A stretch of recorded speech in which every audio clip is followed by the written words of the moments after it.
Hey everyone, welcome to the Inspire to Fire podcast. My name is Chris, I'm your host. And today we have a really great interview set up with Prescriptions and Paychecks. We call her Steph. Hey. And so she's going to be joining the podcast and she's going to be sharing with us some great advice on getting out of debt and pursuing her fire journey. So welcome, Steph. Welcome to the show. Thanks, Chris.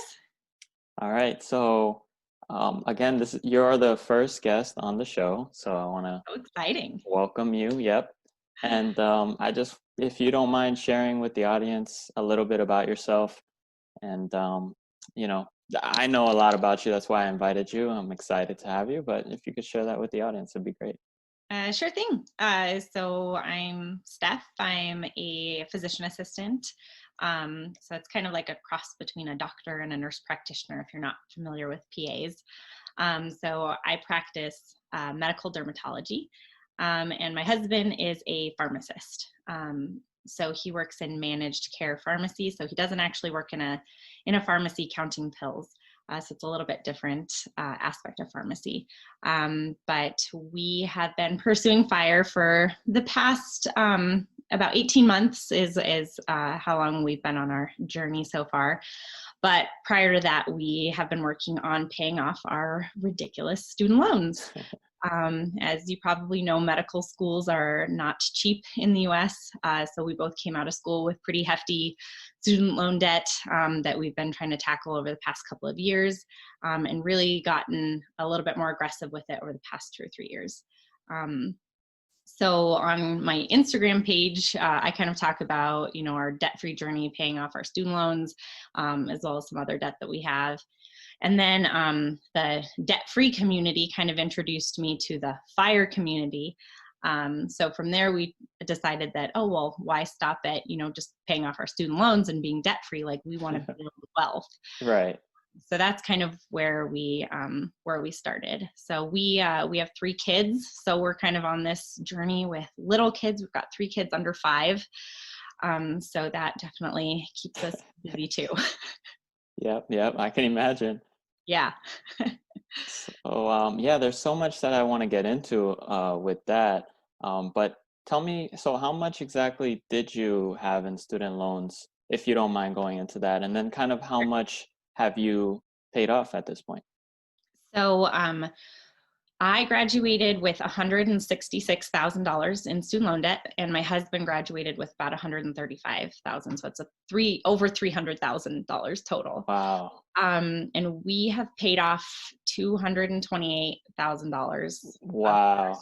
So we only have $73,000 left only. Oh my goodness. Congrats. That is awesome. Yeah, so we're making good progress. I paid off the remainder of my student loan debt in July of 2019. So that was really recently, and so we're just we're just working on getting the rest of my husband's paid down, and hopefully within the next 2 years we'll have that taken care of. Okay, so I wanted to kind of get into that part because that is super impressive for me. So a little bit about myself. I'm a pharmacist as well. Awesome. And so I kind of, feel that same pain. I had 155,000 in student loan debts when I came out. So I know how that felt, and it could be very overwhelming. So to have 300,000, I can only imagine. So I would love to know, for the audience as well, and for my sake as well, what gave you that motivation and that mental strength to say, I'm going to pay this down aggressively and I'm going to get this monkey off my back? Because I know so many people kind of have that hopeless feeling and they feel like they're never really going to get to pay it off. So what gave you that strength? Was it your childhood or something you learned in adulthood? There was a couple things. So I was shadowing where I had a rotation with a PA, and we had gotten to talking about student loans.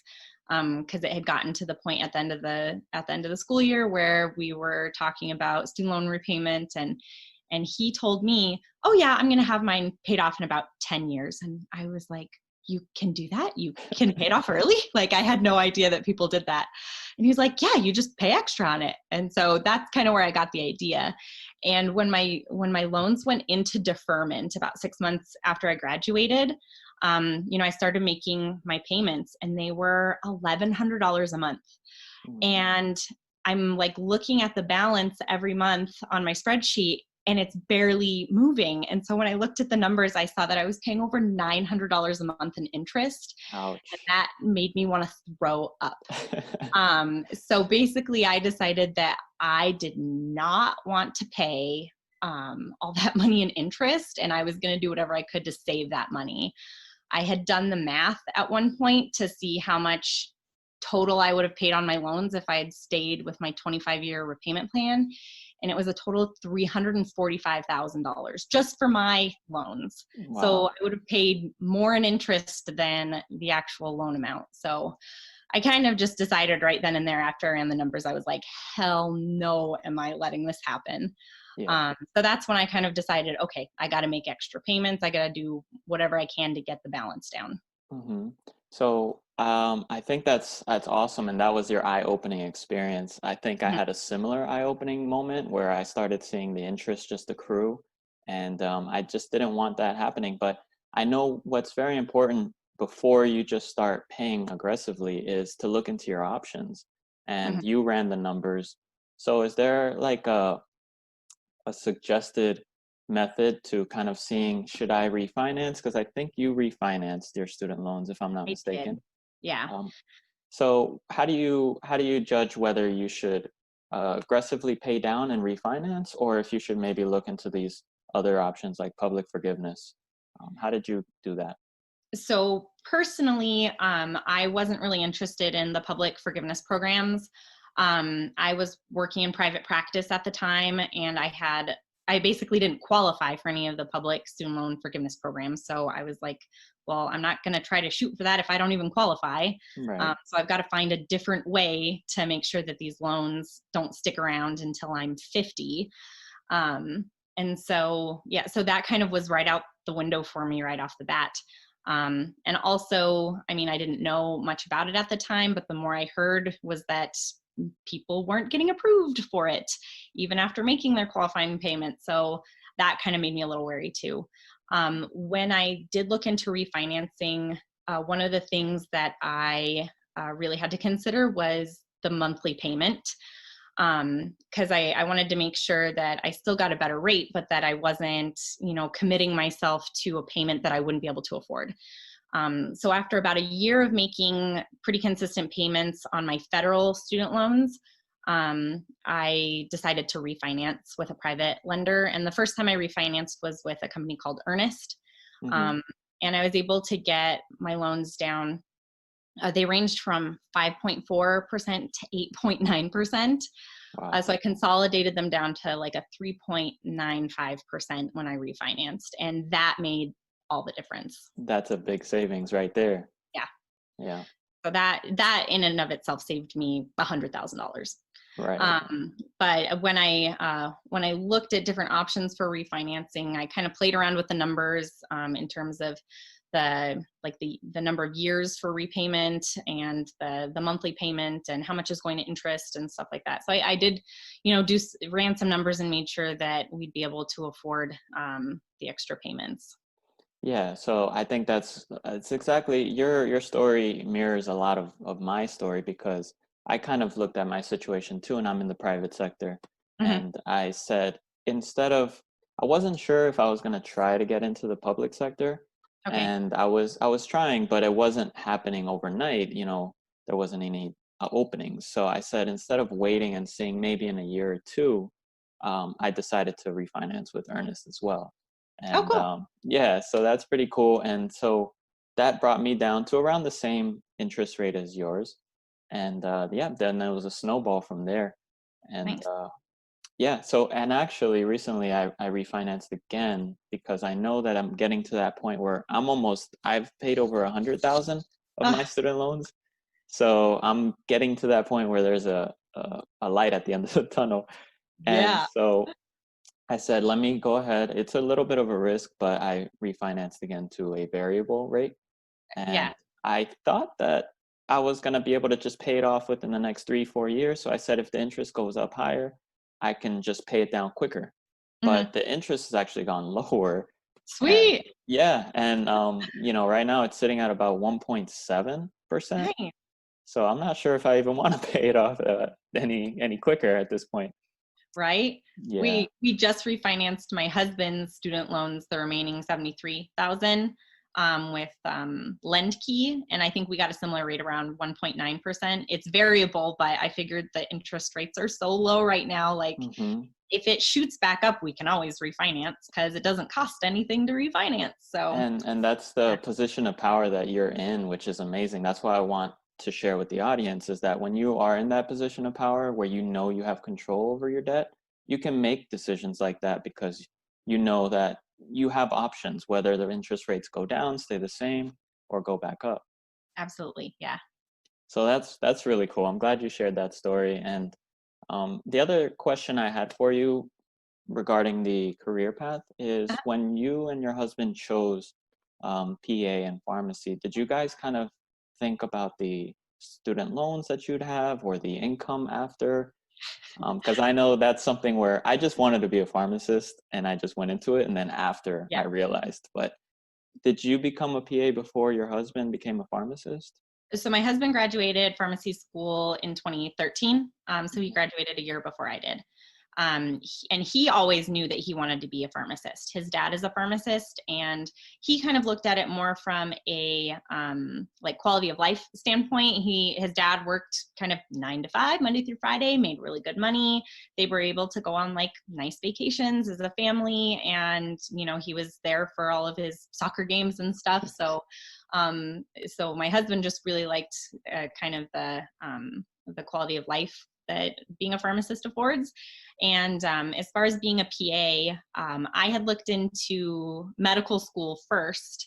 And once I had kind of like ran the numbers in terms of how long it was going to take, I was like, oh, let's see, if I wanted to do a plastic surgery residency, I'd be in school for another 11 years. Like, that just sounded awful.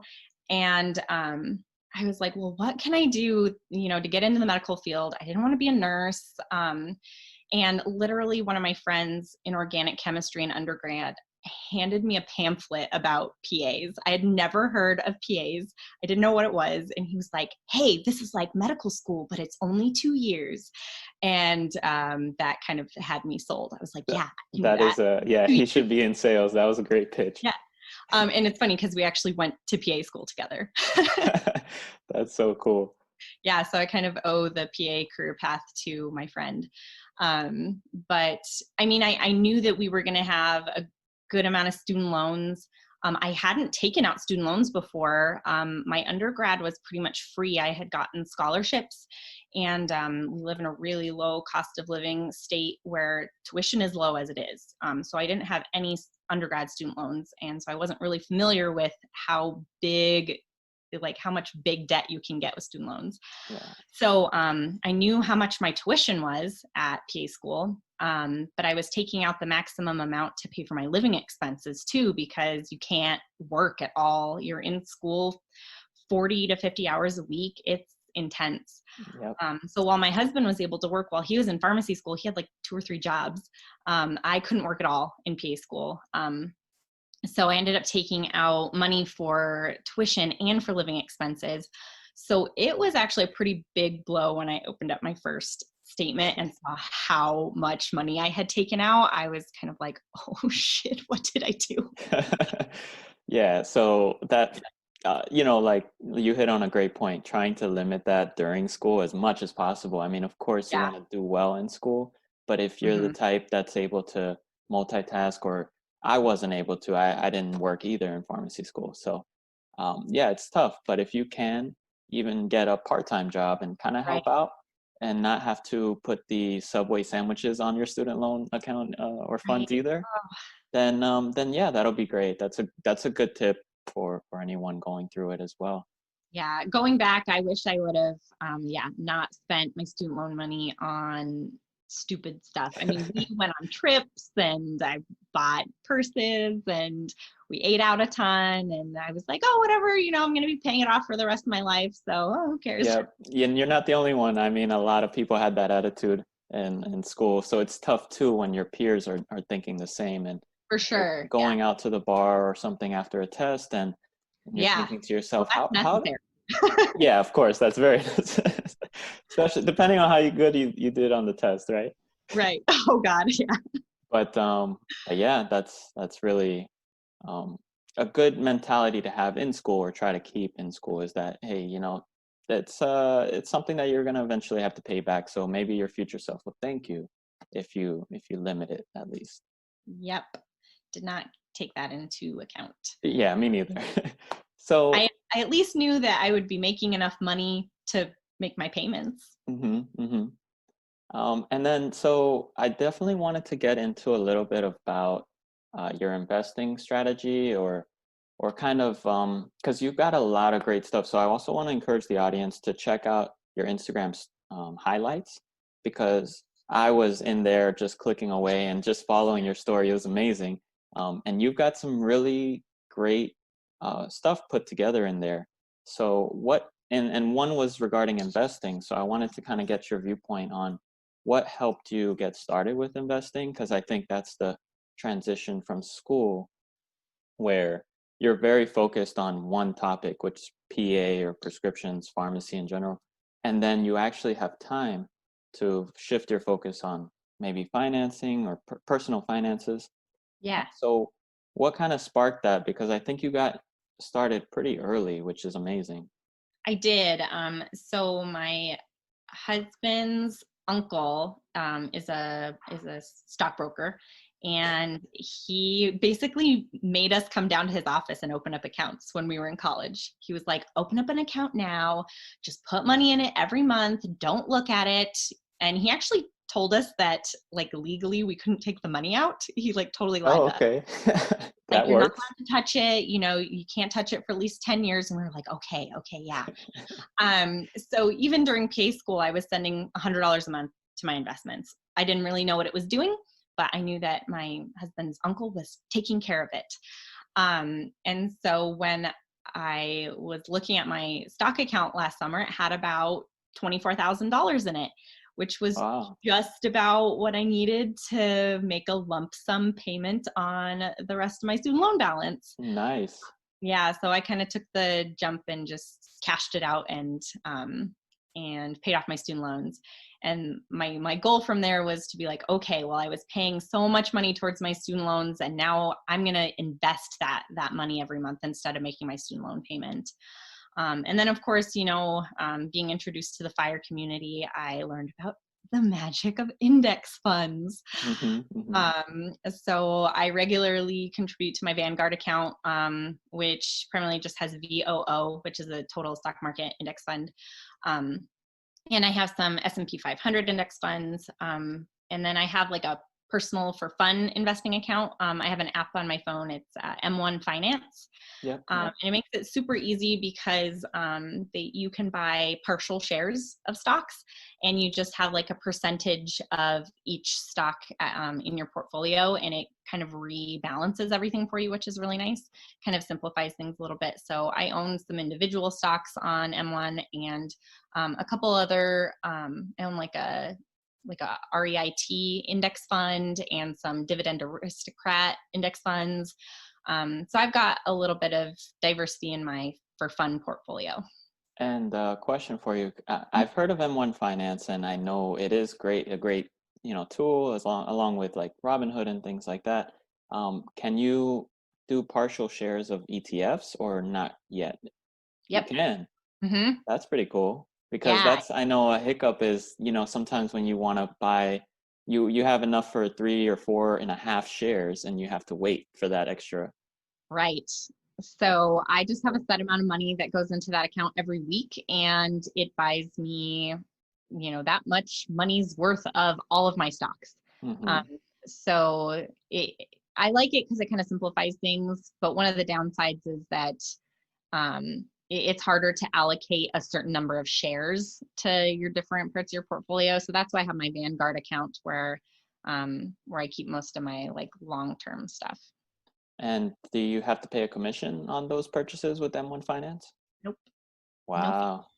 I think I'm gonna have to try and get them as a sponsor because I'm probably gonna be talking about them a lot then. I had no idea that they were that great. I was using Robinhood for a little while and then I got a little bit more serious and I've been using Vanguard since. Yeah, and the app is super easy to use. The one complaint I have about Vanguard is that their interface is terrible. Yeah, not millennial friendly at all. It's not, yeah. So M1 is very millennial friendly. Cool, cool. Yeah, And then so it looks or it sounds like you've automated your processes when it comes to yeah, investing. So it kind of do you recommend that for everybody to just have it on autopilot? absolutely. Otherwise, you have to think about it, and it becomes this decision that you have to make. And if sometimes you have to make the decision where, oh well, it's 150 bucks this week. Do I want to put it in my investments or do I want to, buy something new and shiny? Mm-hmm. Um, so I just have it automatically taken out of my account every Monday. So every Monday, 150 bucks goes to my M1 account. And then I have another draft set up for my Vanguard account. So I invest about $700 a month minimum, Mm-hmm. and and then if I get like a bonus at work or something, I'll make a big transfer over to my investments. Cool, cool. And then as far as your husband goes and the fire journey, I know that that's a big um it could be an issue or it could just be something where people struggle that, hmm getting your spouse on board. So how were you guys both on the same page when it came to that? Like you just heard about it and both were like, yes, that's what I want, or was one more interested than the other? No, I'm definitely the nutso finance family. So my husband he's always been a little bit more into like the personal investments. Um, and even while I was going gung ho on paying off my student loans, he was putting $1,600 a month into his brokerage account. And I'm like, come on, babe, you gotta pay off your student loans. And he's like, no, I'm making more money in the stock market than I'm losing in student loan interest. Hmm. Um, so he kind of like the math did weigh in his favor, but for me, I needed that mental win of actually paying off debt. So we did not have the same mindset going into it. He definitely is not quite as debt averse as I am. But as far as the fire goes, kind of came up to him and I was like, hey, so I found these websites. I had found Mad Fientist. Yeah. I found Mad Fientist and I was like listening to his podcast and going through his blog and I was like, babe, we could retire early, like really early. And he just kind of looked at me like I was totally nuts. And so then I went crazy and made a bunch of insane spreadsheets and showed him that we could really retire early. And he was like, oh, okay, yeah, I can get on board with that. So I think he's kind of shifted his mindset a little bit. He's still not super into paying off his student loans, but I think he has a little bit more motivation when I tell him, okay, like that $1,300 a month payment, that could be invested, and Hmm. he really likes that. So he's kind of coming around to having a little bit more of the same vision, but I think he is definitely on board with not having to work forever. Yeah. So your approach was to kind of show him the numbers, and since he's kind of a numbers guy with the stocks and everything as well, Yeah, that kind of worked in your favor. exactly. Cool, cool. And just a quick tip or question, because if he's big on stocks and he said he was doing well, a lot of people in the fire community are just into index funds, passive investing, and they don't want to bother with stocks. And, I'm kind of the same way. I had a bad experience with the stock. And Yeah. since then, I'm like, I can tell I'm just not that type of person. I need to own a little bit more. Yeah. So, have you picked up on any tips or what he's doing or? No, I don't do any stock picking. He again, he has his uncle that's a broker that helps him pick hot stocks, and if it works for him, great. We kind of both see our personal investment accounts like as fun money, money that we could stand to lose if they got wiped out. Hmm. Um, so that's why like I have my separate Vanguard account, but so yeah, there's just big differences there in terms of mindset. And it seems like that's his passion, so or that he really enjoys that. So it's fun for him, and his dad kind of will talk about, like, they'll talk about stocks and be like, oh, you think we should buy that this week, or should we wait till next week? Or, like, he likes to read the Wall Street Journal. And so it's fun for him to do it that way. Whereas, I like the math behind index funds. Like, I know what it's going to, return, and it's a little bit more predictable. So Mhm. just different mindset. So yeah, we're not totally on the same page, but we're both going in the same direction. Definitely, yeah. That's important. That's the key. So I also had a question about the type of fire that you might be pursuing. Is it a regular traditional fire, or are you kind of looking into others like Coast Fire? Did you want to maybe do Barista Fire? You know, So we are looking at fat fire. Um, nice. I kind of early on in our marriage, I told my husband, like, don't ever make me live frugally. Like, I don't want to penny pinch. And us both having 6-figure jobs, like, it feels so weird, like being super, super frugal. Mhm. And we kind of told ourselves, like, hey, we worked really hard, to make this good money, and we want to be able to spend a little bit of it eventually. And um, so we're kind of aiming for fat fire. We'd like to be able to draw down between $80,000 and $100,000 a year. I honestly don't know how we would even spend that much, because we're planning on paying our mortgage off early. And once our mortgage is paid off and our student loans are paid off, our annual expenses should only be around 40 to 50,000. But we've got 3 kids, and kids are expensive. So, Mhm. and then if we did decide to quit working entirely, then we'd have to be able to float stuff like health insurance. So there's a couple different approaches that we could take. I mean, at this point, we are at Coast Fi, meaning that if we just left our money in our 401ks, by the time we hit traditional retirement age, we would be able to retire with about 1.6 million in the bank. Nice. Um, but that would only allow us to, that wouldn't let us spend big. Mhm. Mhm. So our goal is to continue to contribute to our 401ks. Right now, between the two of us, we contribute about $2,400 a month to our 401ks. And if we continue with that, even just for the next 10 years, we'll have about 2.5 million in our retirement accounts. So even if we weren't, contributing to our to our brokerage accounts, we'd still be 401k millionaires, which is awesome. Yeah. And then we both like our jobs. My husband, um, he likes his job, but I think that he could really see being fully retired. I personally love my job and probably wouldn't want to quit entirely. So I think, having like a barista fire type thing going on where I stay partially employed, at least part-time, might be super helpful just to pay for like health insurance and stuff like that. And working in the medical field, I have the option to work like PRN or part-time. So we'd still be able to bring in a little bit extra cash, even though we wouldn't really need it based on my estimations. Yeah, and that's something that my wife is she's on board with Fat Fire as well. There's not really a downside to Fat Fire other than maybe over planning and having a little bit too much money, but that's a good problem to have. That's a very good problem to have. Yeah. So that's a good plan, and you're making great strides. That's amazing. Your story's been very inspirational. That's why I wanted to bring you on the show. Um, I've also saw recently, I think, and you could correct me if I'm wrong, did you refinance your mortgage? We did.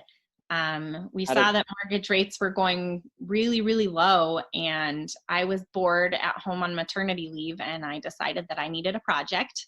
Mhm. So I found a company online called Better Mortgage, and I looked at the rates, and they looked good. I ran a little break-even calculator on nerdwallet.com, and I saw that if we were to refinance from our current rate, which was 4.375 down to 3.25, that it would save us about $120,000 just in interest payments. Wow. And So yeah, I'll include that. You said Nerd Wallet and refinance calculator, right? I'll put that in the show notes. yeah. So NerdWallet has a ton of good calculators for pretty much anything finance related, but they have a nice calculator to show when you would break even on your mortgage refinance. It takes into account things like closing costs. And one of the nice things with our refinance is that after we did the refinance, I found out through one of my followers on Instagram, Jay Millennial, he told me that you could get a $2,500 American Express credit on my credit card by doing my mortgage with Better. So I contacted Better and they applied the credit to my Amex account. Wow. So that 2,500 was just taken off of the closing costs, basically. That was No. So we paid the full $4,400 in closing costs, okay. and then American Express put a $2,500 credit on my credit card account. Oh, okay. So Nice. it's still negative 1,300 right now. I haven't even paid up to the amount that they took off. So That is a huge win, and props to yeah, Jay Millennial for knowing that. That's crazy. right. So I keep trying to tell everyone, I'm like, oh, if you're going to refinance, you can get a $2,500 credit. So better.com, they have to go Better.com is through free. Better. And is that similar to like Credible, where you kind of have like comparison tools or like comparison lenders? No, so I actually used credible.com to see who had good rates. And then Mhm. I went with Better just because they were doing everything online. We didn't have to meet with a mortgage broker. So it was super, super easy. I mean, it's a pain in the butt getting all of the financial information ready for them to go through, but otherwise it was a super simple process. We were able to just upload everything right to the website. And they have like a nice little timeline tracker to show you like what the next step is, what they're working on. It was super easy. Um, Wow. and it probably took, I don't know, maybe 5 hours out of my day to upload everything. And it saved us $120,000. Wow, okay, I got to do a little quick calculation on that one. $120,000. Uh, it's sad that I have to use a calculator for this one, but let's see. So you got paid $24,000 an hour to make that move. you Pretty know, pretty good. Jump change. That's awesome. And I'm glad that your refinance went smoothly because I recently did the same thing. I saw that the mortgage rates were, well, the 10-year was going super low. Hmm. And so I said, maybe this is a great time to refinance. So I picked up the phone and called some lenders, did some comparisons, and I was able to refinance from my 30-year down to a 15-year as well. Nice. And yeah, so I was really excited, but I didn't realize that with all the things going on in the world, that it was going to be a little bit of a challenge. People working from home. So Yeah. for me, I did find it a little bit of a challenge because certain things weren't just it wasn't as easy, and Okay. in the end we closed the title company that we used. We closed in my car, like a little drive through where they Oh, brought the wow. papers out Oh my and with the gosh. pen. Yep. Do you have any questions? Nope, just sign here, thanks. Oh, wow. That's So crazy. yeah, it was very weird, but it got the job done, and we refinanced. And I wish I would have known about that Amex credit because I would have used that for sure. Yeah. It's nice. So so yeah, I'll steer my audience to better.com, and I'll also include that link to the calculator so that they can see if it's a right move for them. Because Yeah. if it worked smoothly for you, I hope that that's the same process for them. Yeah. Yep. So lastly, just a little bit of fun to end the episode. I like to kind of ask some things that I'm interested, and maybe you can help me, but on a personal, not finance side. I Okay. think you're big into sunscreens. Is that right? I am. All I right. work in So dermatology. I see a lot of skin cancer. yes. So I figured I'd ask a professional. I live in Okay. Florida, All right. and there's a lot of sun down here. And my wife, she's big on sunscreens, and she's always telling me I should wear more sunscreen, but I don't. You should. I'm Mhm. a guy, and it's just hard. So Listen to your wife. She's smart. yes, I keep hearing that. So what sunscreen do you recommend, and or do you find that one is better than another? Yes, there are major differences between sunscreens.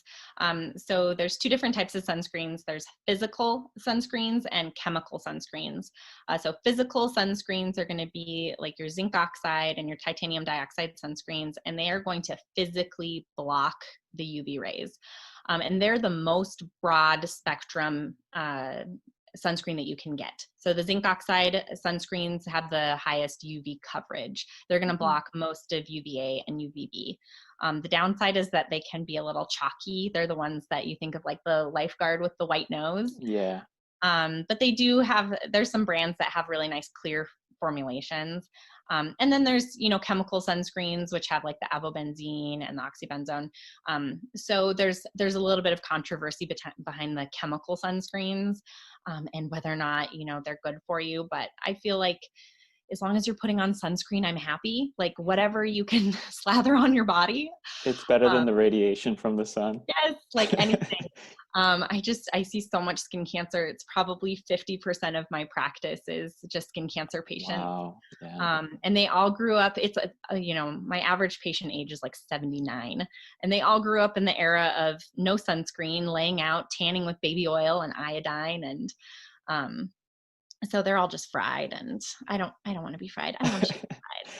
No, I don't want to either. And you start to see it later on, and that's the thing. When you're young, Hard, yeah. you get the benefits of the tan and none of the wrinkles, but you start to see the other side a little bit later. But I mean, I'm 32, and I've had pre-cancer spots treated on my face. I've had one too many sunburns in my day. The Irish were not meant to live in the desert. So I've had spots treated already. I mean, I treat young patients. I think my youngest melanoma patient was 18. So it's serious stuff. Yeah, wow. Yeah. And it's scary. It's definitely scary to Wear your have sunscreen. something. Yeah, definitely. I'm gonna make it a point. So is there any one that you recommend more than another? You said that as long as it's sunscreen, it's fine. But any Right. brand that you think, Neutrogena or? There's a couple brands that I really like just because they're good for like sensitive skin. So a brand that I use personally is called CeraVe. And they have a whole line of really good sensitive skincare products. But every day I put on SPF 30 on my face, regardless of what I'm doing, even if I'm just going to work. You still get some, UV exposure on your drive to work. And so I just want to be as protected as possible. And then if I'm outside for any extended period of time, I use a zinc oxide sunscreen, at least SPF 30 or above. Okay. I'm definitely going to be getting, I'll go to the store as soon as I can. Well, being at the pharmacy, I'm sure I could pick one out. Yes. But yeah, thank you for that recommendation. Sure thing. And so is there anything that we didn't get to that you might want to talk about or mention to the audience? Anything that you feel like, could help? No pressure. If you don't, it's fine. I'm just trying to think if there's anything, because we kind of talked about student loans, mortgage. I try to cover the bases because, yeah. And worst case scenario, if we don't get to it all, and just have you back sometime. Yeah. So I guess, I mean, my piece of advice would be, don't let perfect be the enemy of good. Yeah. Even if you can't, throw a ton of money at your student loans, anything you can to just make that extra little payment is gonna, help your future self. Yeah, I think that's great advice, and it's so true because time, kind of has a way of flying by, and next thing you know, a couple years have gone by, and you think, if I would have or if I should have. So if you just do and just throw whatever you can, you'd be surprised at the results that you'll get. Totally. Yeah. Well, thank you so much, Steph, for joining the show. I really appreciate it, and your story is super inspirational. I got to give you major props for being able to pay off that much debt. That is amazing. Thanks, Chris. Well, take care and have a great day. All right. Thanks. Bye-bye. Bye. If you enjoyed the show and you want to help me out, you can subscribe and leave a review. By leaving a review, you will be entered into future giveaways and contests that I'll be doing. And to do this, all you need to do is, again, leave a review and take a screenshot. Send that screenshot to questions@inspiretofire.com. Again, leave a review, take a screenshot, send that to questions@inspiredtofire.com, and you will be entered into the future giveaways and contests that I'll be doing. So thank you very much for listening. Have a great day.